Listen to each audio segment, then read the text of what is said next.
18세기 신학자였던 정약용은 그 후손한테 유언을 할 때 이렇게 유언을 했습니다. 사대문 밖으로 이사가지 말아라. 사대문을 벗어나는 순간 기회를 잃을 것이고 재기하기도 힘들 것이다. 이런 유언을 했습니다. 근데 오늘날 이 서울이라는 데를 보면 전국토 면적의 0.5%가 채 안 되는데 젊은 사람의 25%가 모여 삽니다. 그래서 이 서울이라는 곳이 도대체 어떤 의미를 갖고 있는지 그 예로부터 지금까지 이런 유언들이 있고 하니까 그 의미에 대해서 한번 공부를 하고 싶습니다. 지금 대한민국 수도 서울은 말이죠. 노란자 중에 노란자, 기운 중에 기운이 서리가 있는 데입니다.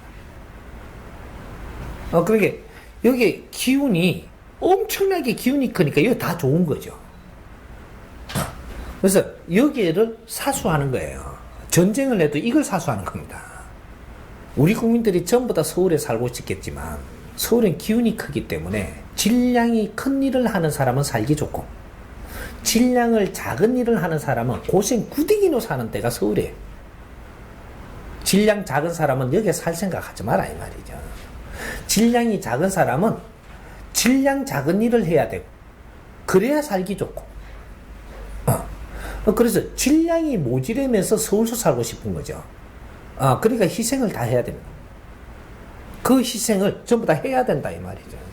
안 하려 그래도 하게끔 만듭니다.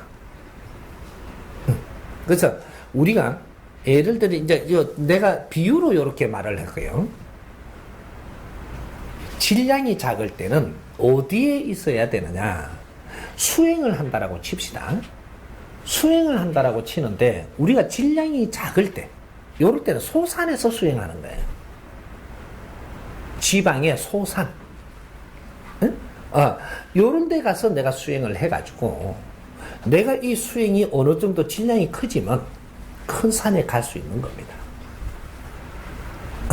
근데 질량이 작고 수행도 안 된 게 큰 산에 가가지고 수행을 하려고 그래요. 너는 1000년이 있어도 수행이 안 됩니다. 거기에서 거러지처럼 주워 먹고는 살아도 절대 수행을 못 한다. 네 질량이 안 돼갖고 그쪽이 기운을 접할 수가 없어. 수행을 할 때는 너 자신을 먼저 알아야 되고 좋은 곳을 찾지 말고 낮은 곳을 찾아야 하느니라.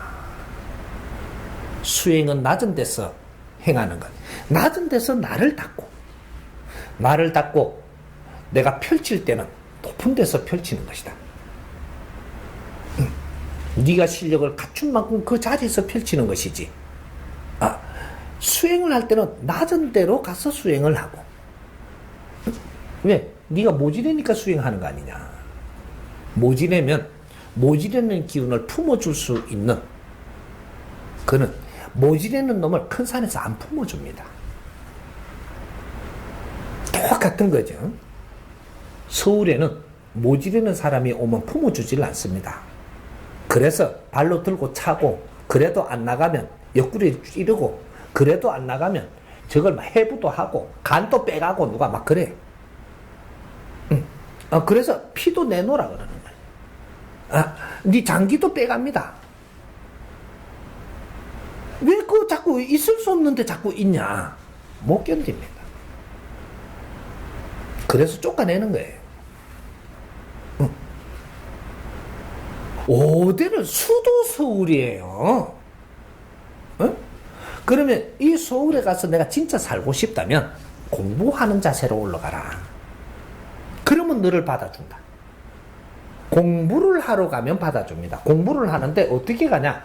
힘이 없을 때는 내가 짜장면집에 배달이라도 해라. 구름하다라도 끓어. 이걸 감사히 여기라. 이렇게 하는데 서울서 받아줬으니까 감사히 여기고 열심히 하면서 네가 이걸 감사하게 여길 때 그 위에 일을 시켜줍니다. 이건 차근차근 올라가는 거예요. 그런데 빠릅니다. 근데 여기 올라가서 내가 좀 해결할 걸 여기서 해결한다면 이걸 감사히 여기면 거울로 딱 올려줍니다. 정확하게 어떤 인연이 그렇게 해줍니다. 이게 하늘 작업이에요. 공부하는 자는 하늘이 돕는다. 내가 갖추고 노력하는 자는 하늘이 돕고,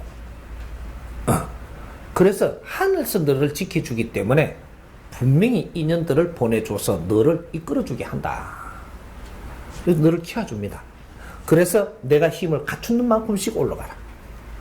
절대로 널 지지 않는다. 그래서 네가 대통령까지도 할 수 있습니다.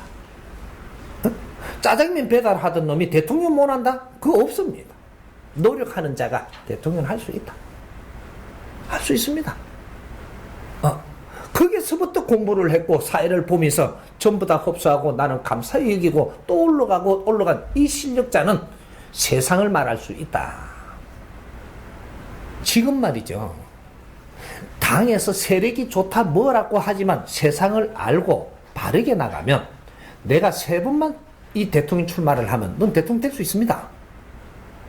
대통령 되는 방법도 한 번만에 출마가 대통령 되려고 그러면 너는 새빨간 놈이에요. 욕심쟁이다 이 말이죠. 대통령 되려면 출마를 3번은 해야 됩니다. 네 실력이 있다면 한 번은 나가서 너를 표현해라. 네가 세상에 보는 거를 말만 해라. 대통령 되려고 하지 말고. 응? 네가 세상을 보는 간을 이야기해라 이 말이죠. 그리고 대한민국이 이렇게 가야 되면 나는 말만 해라. 그러면 돈 얼마 안 듭니다. 선거 비용이 그렇게 안 들어요. 내가 말하는 거는 이 세상에 나가게 돼 있고 어떤 식으로든 나갑니다. 출마한 자가 세상을 바르게 보고 탁탁 이야기를 하면 이거는 국민한테 다 나갑니다.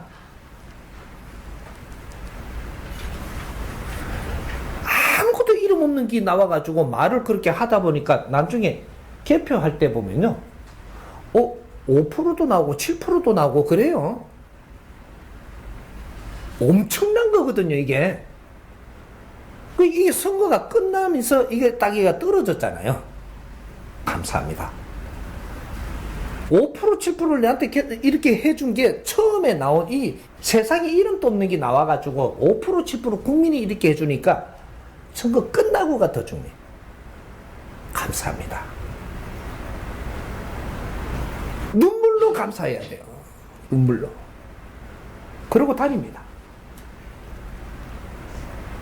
그리고 또 내 공부를 해요. 2번째 나갑니다. 다음에 출마할 때 또 나가면 돼요. 왜? 국민을 보았고 나는 국민을 위해서 더 할 수 있는 용기를 얻었고 그 세상을 다시 보며 공부를 하면서 직장 생활을 하든 뭐를 하든 열심히 하는 거예요. 내한테 주어진 만큼 갖고 세상을 보면서 노력하면 돼. 그렇게 해서 세상에 바로 해야 될 거 이런 걸 잘 이야기를 하고 또 2번째 나가면 그 다음에 떨어져도요 15% 20% 올라갑니다.